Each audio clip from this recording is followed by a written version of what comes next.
अपने नगर में नबी का आदर नहीं होता।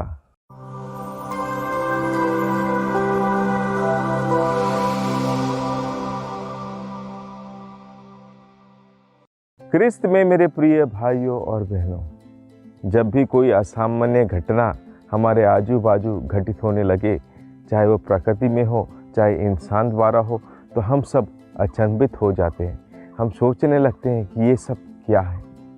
ऐसे में प्रभु के जीवन में भी एक ऐसी घटना का उदाहरण आज के सुसमाचार में हमको मिलता है।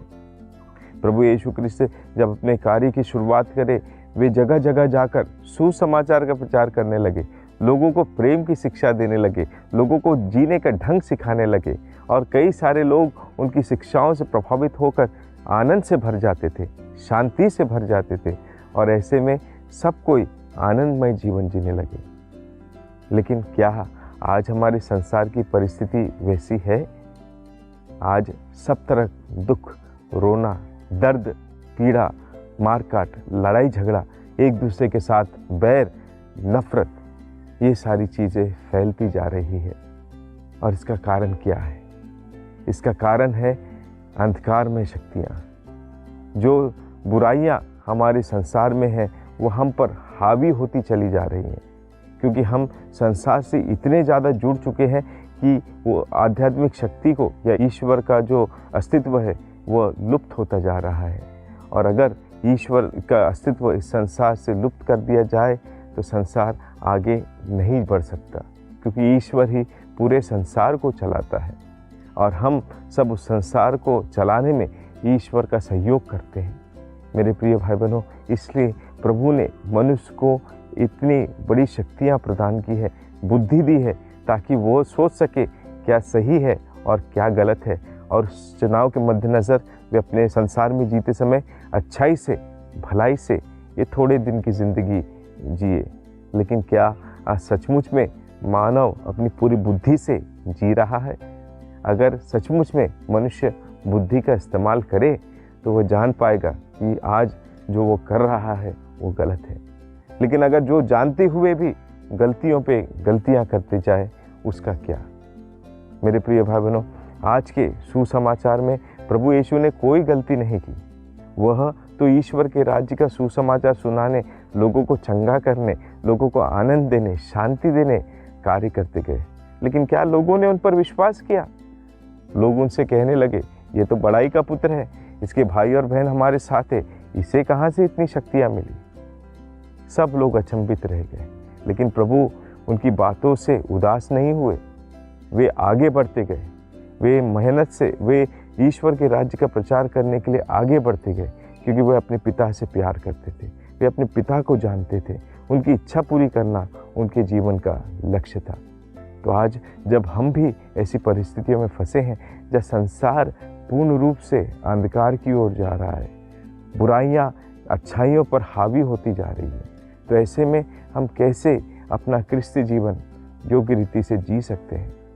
मेरे प्रिय भाई बहनों, ईश्वर ने संसार को इतने प्रेम से बनाया, प्रेम उस संसार में हर एक के दिल में दिया, फिर भी आज प्रेम लुप्त होता जा रहा है, और ये बड़े दुख की बात है। ये आज हम इंसान एकदम जो अन्य सृष्ट रचनाएं हैं उनसे भी बदतर जीवन बिता रहे हैं। तो आज हमारे लिए खुली चुनौती प्रभु देते हैं। जिस मनुष्य को प्रभु ने अपनी सृष्टि के सबसे ऊपर बनाया, क्या वह सचमुच में योग्य है ईश्वर की इस कृपा पाने के? और अगर है तो कैसे हम उस कृपा को वापस अपने जीवन में ला सकते हैं? मेरे प्रिय भाई बहनों, आज सोचने विचार करने की बात है कि हम बाहरी जो इंसानों के साथ लड़ते हैं, इंसानों के साथ बैर करते हैं, वो सब हमें नहीं करना चाहिए। क्योंकि आज अगर हम मनन चिंतन करके देखें तो हर एक व्यक्ति ईश्वर का बनाया हुआ प्रतिरूप है। एक ही ईश्वर ने हम सबको बनाया, तो हम एक दूसरे को कष्ट, दुख, पीड़ा कैसे पहुंचा सकते हैं? आज जो भी जीवन में हो रहा है, धर्म के नाम पर जो भी हो रहा है, हमें याद रखना है कि सबसे बड़ा धर्म इंसानियत का धर्म है। अगर हम इंसानियत के धर्म को नहीं मानते तो बाकी कोई धर्म हमें कुछ नहीं सिखा सकते। इसलिए आज ये ज़रूरी है कि हम अपने जीवन पर नज़र डालें और अपनी आध्यात्मिक शक्तियों को प्रबल बनाएं, यही प्रभु का वचन भी कहता है इफिसियों के नाम पत्र अध्याय 6:12 में कि हमारी जो लड़ाई है वह संसार की चीज़ों के साथ नहीं बल्कि अंधकार में शक्तियों के साथ है। तो आज अगर हम अपने जीवन में मनन चिंतन करते हैं तो क्या हम सचमुच में प्रभु की शक्तियों से भरे हुए हैं? आज हम संत जॉन मेरी वियानी का भी पर्व मनाते हैं।